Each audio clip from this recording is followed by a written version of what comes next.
नमस्कार दोस्तों, स्वागत है आप सभी का एक बार फिर से हमारे आचार्य जागेंद्र मिश्रा चैनल में। नवरात्रि के अंदर एक चीज जरूर खा लेना, पूरे साल जमकर पैसा आएगा। दोस्तों, अगर आप अपनी लाइफ में कुछ नया सीखना चाहते हैं तो चैनल को सब्सक्राइब जरूर करिएगा। इस बार नवरात्रि का आरंभ दो बड़े विशेष शुभ संयोगों के साथ हो रहा है। एक तो अमृत सिद्ध योग बन रहा है और दूसरा सर्वार्थ सिद्ध योग बन रहा है। अगर हम भक्ति पूजन करके माता भगवती लक्ष्मी को प्रसन्न कर लें तो जीवन की समस्त मनोकामनाएं पूर्ण हो सकती है। इन दो शुभ मुहूर्तों में, अमृत सिद्ध योग में और सर्वार्थ सिद्ध योग में, भूमि पूजन, भवन निर्माण या कोई नया काम शुरू करने के बारे में सोच रहे हैं तो नवरात्रि में जरूर आरंभ करें। आप जो भी करेंगे उसमें सफलता अवश्य मिलेगी। अमृत सिद्ध योग में स्थायी धन लाभ की प्राप्ति होती है। अगर इन दिनों में आप का निर्माण, भवन निर्माण, कोई काम धंधे की शुरुआत करें तो यह शुभ फल देने वाला होता है। अमृत सिद्ध योग और सर्वार्थ सिद्ध योग का संबंध माता लक्ष्मी से होता है। ये कार्य सिद्ध देने वाला, सफलता देने वाला होता है। जिस दिन ये योग बने उस दिन आप बिना बाधा के कोई भी काम पूर्ण कर सकते हैं। ये इस बार 13 अप्रैल को दिन मंगलवार चैत्र नवरात्रि के दिन बन रहा है, यानी चैत्र नवरात्रि के प्रथम दिन ही शुभ मुहूर्त, दो बड़े शुभ मुहूर्तों के साथ यह चैत्र नवरात्रि की आरंभ हो रही है। और इस दो बड़े शुभ मुहूर्तों के कारण अगर आप चैत्र नवरात्रि के अंदर अगर एक चीज खा लें तो पूरे साल जमकर पैसा आएगा। जी हाँ दोस्तों, 13 अप्रैल से चैत्र नवरात्रि की शुभारंभ होगी और 21 अप्रैल को यह समापन होगा। इसलिए आप इन 9 दिनों के अंदर अगर चैत्र नवरात्रि खत्म होने के अंदर अगर आप एक चीज खा लेते हैं तो पूरे साल धन की कमी नहीं होगी। दोस्तों, चैत्र नवरात्रि के दिन विशेष दुर्लभ शुभ संयोग बन रहे हैं और नवरात्रि खत्म होने से पहले आपको कुछ चीजें अपने घर में लानी भी है ताकि माता भगवती की कृपा आपके घर में बनी रहे। इस बार 13 अप्रैल को चैत्र माह की शुक्ल पक्ष की प्रतिपदा तिथि है। इस दिन से घट स्थापना भी शुरू हो जाती है। प्रथम दिन आपको मां शैलपुत्री की पूजा करनी चाहिए, कलश की पूजा करनी चाहिए। आप इस दिन से अखंड ज्योति जला सकते हैं। आप कलश में गंगा जल और जल भरकर रखें, कलश में कलावा बांधें और उसके मुख पर आम के या अशोक के पत्ते रखें। इसके उपरांत जटा वाला नारियल भी कलावा से बांध के उसके थाली में थोड़ा सा अनाज जैसे कि चावल वगैरह रख दें। कलश के ऊपर एक और कलश रख दें। सभी देवी देवताओं का आह्वान करें, माँ भगवती लक्ष्मी जी का भी आह्वान करें। अखंड ज्योति जलाएं माँ के लिए। गाय का घी हो तो उत्तम, नहीं तो आप अपने यथा समर्थ जला सकते हैं। साथ ही ज्योति का विशेष ध्यान दें, बुझने ना पाए। 9 दिनों तक माँ देवी का श्रृंगार करें।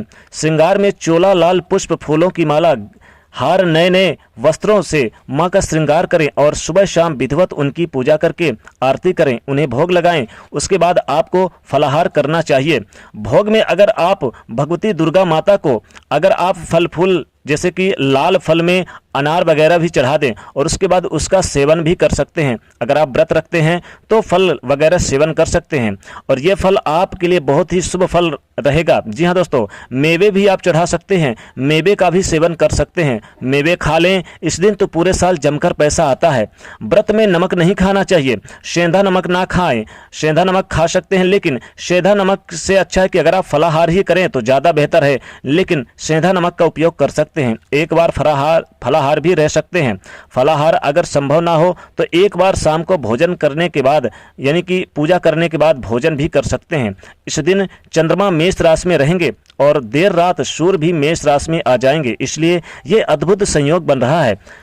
साल के पहले दिन चैत्र नवरात्रि के दिन ग्रहों के राजा और रानी इस स्थिति में आ रहे हैं। अगर आप हर तरह से परेशान हैं, परेशानियां आपके घर में छाई रहती है, नौकरी नहीं लग पा रही है, व्यवसाय नहीं चल पा रहा है और आपके पास पैसा नहीं टिकता है, आए दिन आपके घर में लड़ाई झगड़े चलते रहते हैं और धन नहीं टिकता, धन की देवी माता लक्ष्मी आपके घर में स्थिर नहीं रहती, आपके घर में पैसा आता है लेकिन चला जाता है किसी कारण से, कोर्ट कचहरी वगैरह में, और आपको चाहिए कि पैसा खूब सारा हो, तो ज्योतिष शास्त्र में कुछ ऐसी चीजों के बारे में भी बताया गया है, उपायों के बारे में बताया गया है जिनको करके आप धन की देवी माता लक्ष्मी जी को प्रसन्न कर सकते हैं। और माता लक्ष्मी जी एक बार जिनके ऊपर प्रसन्न हो जाए तो उसे छप्पड़ फाड़ के धन संपदा जरूर देती हैं। इसलिए आपको नवरात्रि खत्म होने से पहले कुछ चीजें जरूर अपने घर में लानी चाहिए। खासकर इन 4 चीजों को जरूर लानी चाहिए और खासकर नवरात्रि के अंदर आप अगर एक चीज खा लें तो सोने पे सुहागा, छप्पड़ फाड़ के पैसा आएगा, पैसे की किल्लत आपको नहीं झेलनी पड़ेगी, कंगाली का सामना नहीं करना पड़ेगा। लेकिन दोस्तों आपको बता दें कि ये 4 चीज कौन है जो आपको नवरात्रि खत्म होने के अंदर जरूर लेकर आना है। पहली तो आपको कछुआ लेकर आए। कछुआ काफी शुभ माना जाता है। कछुआ लाने से मां भगवती लक्ष्मी जी स्थिर वास करती हैं। और दोस्तों माता लक्ष्मी जी की चरण पादुका जरूर लाएं। माता लक्ष्मी जी की चरण पादुका लाकर आप पूजा स्थान पर लाएं और उसकी पूजा किया करें साथ में, तो निश्चित तौर पे आपको पूरे साल जमकर पैसा आएगा।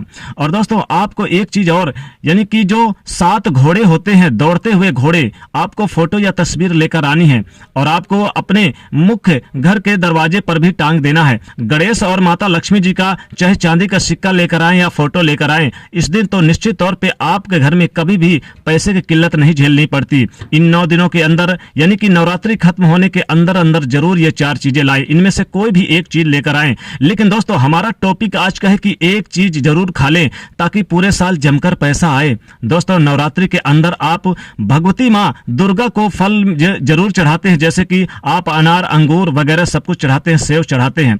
लेकिन इस दिन आप एक चीज जरूर चढ़ा दें, बेल का फल चढ़ा दें, क्योंकि बेल जो है लक्ष्मी पुत्र कहा गया है और बेल का फल चढ़ाने से भगवती दुर्गा और माता लक्ष्मी जी बहुत प्रसन्न होती हैं। अगर बेल का फल आप चढ़ा दें उन्हें और उसको चढ़ाने के बाद प्रसाद के रूप में खा लें तो पूरे साल जमकर पैसा आता है। पूरे साल आपको पैसे की किल्लत नहीं झेलनी पड़ती। इसलिए दोस्तों आपको नवरात्रि के अंदर निश्चित तौर पे बेल का फल मिल जाए कहीं से भी तो चढ़ा दे प्रसाद के रूप में उनके चरणों पे और उसी फल को आप खा लें तो सोने पे सुहागा, पैसे की किल्लत आपको नहीं झेलनी पड़ेगी। और दोस्तों इस दिन आप मिश्री और घी मिला के जरूर खा लें, बहुत ही शुभ माना जाता है। इससे आपके घर में सदैव पैसे की वास होती है और स्थिर वास मां लक्ष्मी करती हैं। कभी भी धन की देवी आपके ऊपर रुष्ट नहीं होती हैं।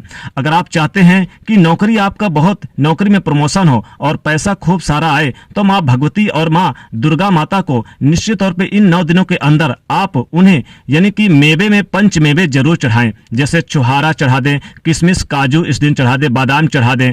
इन चीजों को चढ़ा देने के बाद आप स्वयं इन चीजों को प्रसाद के रूप में खा लें तो जीवन में कभी भी धन की कमी नहीं आती और पूरे साल जमकर पैसा आता है। दोस्तों यह चैत्र नवरात्रि का दिन विशेष दुर्लभ शुभ संयोग के साथ आ रहा है, इसलिए इस दिन ये चीजें जरूर खा लें।